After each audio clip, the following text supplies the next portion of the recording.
Yeah, that was so stupid. Yeah, I think it was like a lifetime $1 million contract. Is it insensitive if I say they probably celebrated when he said he had AIDS? Because like, yeah, he ain't gonna make it to them 25 years. Yeah, is that insensitive?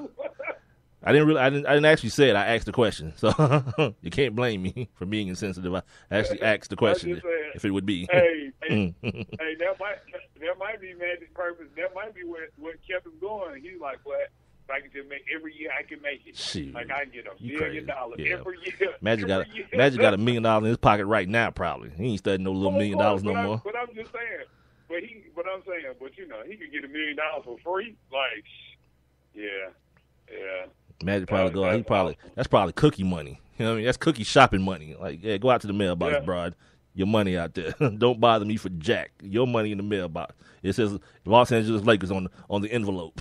But it's just so crazy, man. Like, talking about these salaries or whatnot. I mean, dude, could you imagine like what the price tag today would be on a guy like Magic Johnson or like Michael Jordan? Any of those elite players that we grew up watching. I mean, you talking about $1 million. Magic Johnson had $1 million contract. He was making $1 million because I never heard of Magic Johnson, and maybe because I never looked, but I never heard of him getting a new deal. So he was making $1 million like when they were playing Michael Jordan in the championship. Yeah, I mean, Mike didn't get that $30 million deal till his last year with the Bulls. He was making like $3 million at max. You know what I mean? It's different time, inflation. TV contracts, all that ass. So they played now. You be looking at some of those like those Kobe numbers, probably Kobe numbers, those LeBron numbers, those Melo numbers, those Derrick Rose numbers for guys like that. Yeah, absolutely. But see, like players like Magic and Michael, they probably never even look back on that kind of stuff because of where they are now. Yeah, Mike got a Billy. He ain't studying that. Yeah, right. And part of the reason he got a Billy is because of the aura that he was made to become because of him being one of the first guys to get on Madison Avenue with the Nikes and like you ain't see no dark skinned faces on no commercials before Michael Jackson. I mean Michael Jackson, definitely not before Michael Jackson. Michael Jordan. They weren't dark skinned. Like who said that? The other? Oh, by the way, dude, and we're gonna talk baseball at some point today, but I gotta say this right now. Probably my new favorite show is MLB Live. I saw it last night. Harold Reynolds is on there, and some other white dude that looks like Mac McDonald. But I don't know who he is. But it's an outstanding watch, dude. It's so like for people like me. Like they go around and they put a camera on every game that's going on at the time. But while this is happening, they're not talking about the game. They're just watching the game, just like we watching it, and they're having conversation. So basically, for a dude like me, I'm sitting there just learning stuff while these games are going on, so I get to see who's good, what pitcher is good, and they're talking about it. They even have like this mock field like they do in football, this mock field where if something happens, they go out there and they demonstrate what should have happened on this play. It was outstanding last night. I was like, yep, I'll be tuned in every night to watch this. I have all my baseball information in like Cliff Note version. I don't have to watch no whole game. I can concentrate. Like I could watch the Braves and keep it at that, but still know what's going on with the Athletics or with the Angels or with the Giants or with the Tigers or whoever because they going to tell it to me. And I'm going to be able to see it while they telling it to me. Yeah, it's not standing watch on MLB.com, not .com, MLB TV. So if you guys are like me and you got this kind of rocky relationship with Major League Baseball, but you still want to, be in the know of what's going on, all day long. Harold Reynolds is awesome too, dude. And they talk about the sabermetrics of the game, whatever, and teach you about that stuff as well. Yeah, it's phenomenal. So I just wanted to make sure I did not forget to say that because when we're done doing this, after I get through running to Walmart to buy a battery for my Bentley, as I call it, I'll be back to watch that tonight. That's so funny to hear somebody say they got to go get a battery for their Bentley. Yeah, y'all didn't know that. They sell Bentley batteries at Walmart. Did y'all not know that? I didn't know that. Is that not common knowledge? No, not. It's not. Where you got to go? Where you got to go to Blakehead? No. Right up here, Stonecrest. Stonecrest Walmart, right there in Lithonia. They sell Bentley batteries. Bentley batteries. Yeah, Bentley batteries. Yeah, I'm gonna go over there and ask, can I get a Bentley battery, please? Yes, sir. They're right over there. Right over there by the condoms. All right, sweet. Pick me up a box of rib for her pleasure as well while I'm at it. All right. Because you got to be definitely Spanish. Yeah, of course. I do. I gotta make sure I'm protected. moving on into the world of the NFL right here on the Sports Kings podcast. Rob mentioned earlier, he mentioned the draft. He's mentioning the draft as far as the quarterback situation. And one thing that intrigued me about this draft, the more I look at stuff, and it reminds me so much of the A.J. Green, Julio Jones draft as far as the wide receiver position goes. Oh, yeah, with the quarterback. No, not with the quarterbacks. Because it's usually like that with the quarterbacks, but with the wide receivers. Because you got Amari Cooper and Kevin White at the very, very top. But then you got a bunch of good dudes. Like, one of the most intriguing prospects in this draft, Dorial Green-Beckham. Like, that kid is physically a monster. You understand what I'm saying? And he's been that way for the last 3 years since he was a high school kid. But he couldn't stay out of trouble at Mizzou, and he went to go mess with Bob Stoops and never was able to get on the field and was like, you know what, F this college stuff. For my problems, I need to go ahead and get paid. And he's about to. But he's such a conundrum because he's a beautiful athlete. Like, you look at a 6'5", like you start looking at like guys like Randy Moss with weight. You know what I mean? Like a dude that can run, he's tall and can jump, and he can play one of my favorite games. I'm bigger than you. One of my favorite games when I'm watching sports. He can play that game very well, especially against children in college. So now you have a situation where is this dude? He's a first round talent without doubt, but because everyone is now under this whole Ray Rice umbrella, you gotta be careful. You know what I mean? You got to be careful that, you ain't going to one day find out there's a tape of him knocking some broad out in the elevator or something like that, because that's normal now, obviously, for whatever reason. Like, because it happened once, it must be the norm. Just the whole overreaction thing of the NFL is so ridiculous to me. It's so ridiculous. Now, it's not to say that this kid doesn't have a bunch of red flags, because he does. Like I said, he couldn't stay in school to save his damn life. But again, he's one of those kids that you understand college wasn't for him in the first place. He was there to play ball, period, point blank. There's him.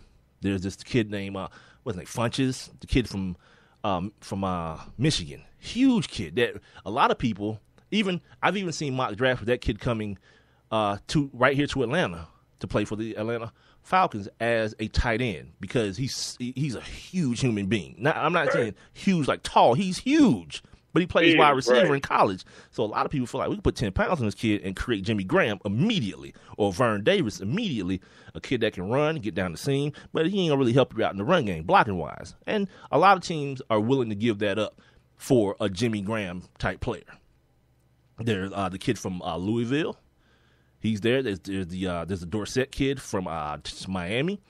Like, there's this other group, just like when we had in the Julio Jones A.J. Green draft. There was Julio and A.J., then it was like Randall Cobb and Leonard Hankerson, and there was like Torrey Smith, and another group of guys that were not as good, but still, as we've looked, outside of Leonard Hankerson. Who isn't Leonard Hankerson a Falcon now? Did the Falcons? Yeah, they signed Leonard Hankerson. Kid with huge hands, had one of the most impressive Senior Bowls that I've seen, but in the league can't stay healthy. And what they say, your biggest ability is availability, and he hasn't been available for the Washington Redskins. So he'll try it again down here in Atlanta as probably your fourth wide receiver, maybe third. Yeah, whatever. He can beat Devin Hester out. What the hell am I saying? I would go with third. Yeah. What the hell am I talking about? Of course he can beat Devin Hester out. Yeah. Well, I don't know, because Devin Hester has the innate ability. Devin, we're gonna run the bubble screen. Are you down? Of course I am. That's my best route.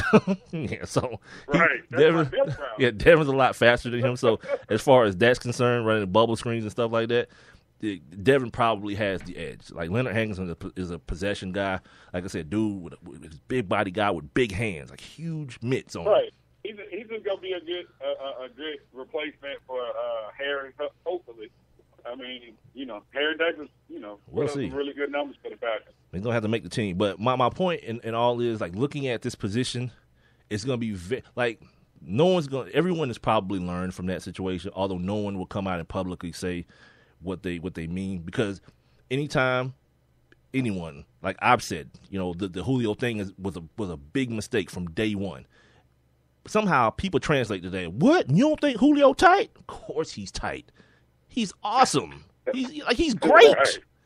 But ask me, like, I'm gonna ask anybody who would challenge me on this, would you still knowing what you know today, give up 5 freaking draft picks for a damn wide receiver. I don't give a damn who he is. I don't give a damn if it's Jerry Rice. You can't give up 5 picks for him. Yeah. You just got to you got to put your head on the pillow every night and realize he plays for somebody else, and it's not me because I didn't give up 5 freaking picks for him. Well, I mean, and I've been saying this from the beginning. I mean, even in that draft, I mean, if they just needed to draft a wide receiver in the first round, I mean, Baltimore found Torrey Smith, and that dude played some good football for Baltimore while he was up there.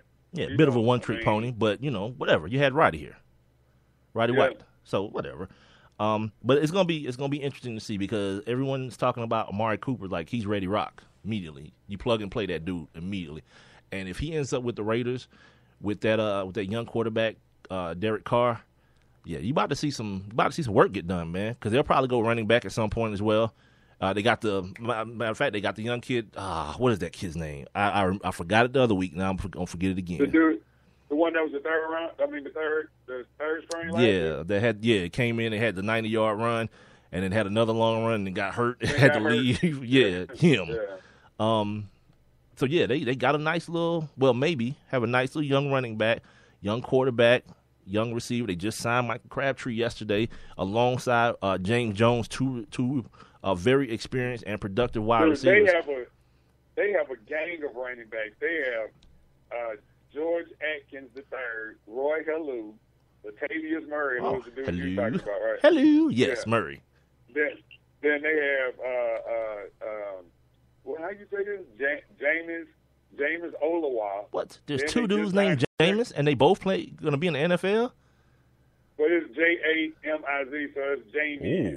Ooh, yeah. Let's go, black moms. Yeah. Let's do it. Yeah. Then they just signed Trent Richardson.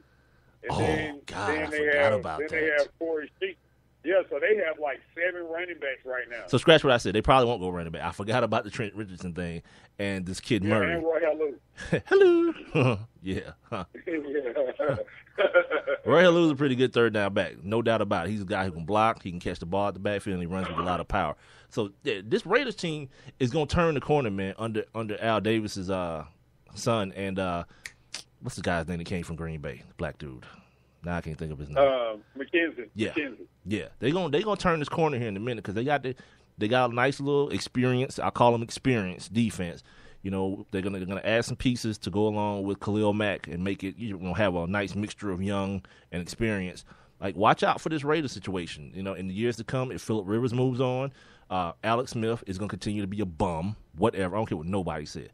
He's a bum. He's a check down bum. So that's gonna happen. Peyton Manning is gonna retire, and you're gonna be left with what I just got through describing to you in Oakland. Imagine that 2-3 years down the line. Yeah, it might end up being a nice situation. The Raiders may find their way back to some sort of NFL respectability, not necessarily prominence, because those days are long time ago. To just win baby days, that was a while ago. Yeah. But they'll find their way back to some sort of relevance if the pieces they have right now, if everything comes into focus the way it looks like it might. How long ago was that when Gruden had that team? How long ago was that? That was 2002, wasn't it? 2002. Or did they win? It was 2001 because the Buccaneers won the Super Bowl in 2002. Was that how it went? Yeah, when he went down there. Yeah. So it's 2001, and then the fool that took over after him kept all the plays the same. Was 2001 the Raiders? That was the Raiders. That was the debacle, right? That was the Tom Brady joint, right? That was 2001. Right. That was the Charles Woodson, Charlie Garner, Jerry Rice, Tim Brown. Yeah. And then they came back. Then did they come back the next year and go and Gruden beat them in the Super Bowl? So they made it to an AFC championship with Gruden. Then the year after he left, they made it to the Super Bowl, and he had Tampa Bay in the Super Bowl. Yep. So the fool didn't change no plays. Yeah, I mean, it's been long for some, but technically, it really ain't been that long ago since the Raiders were, because you're old, respectable.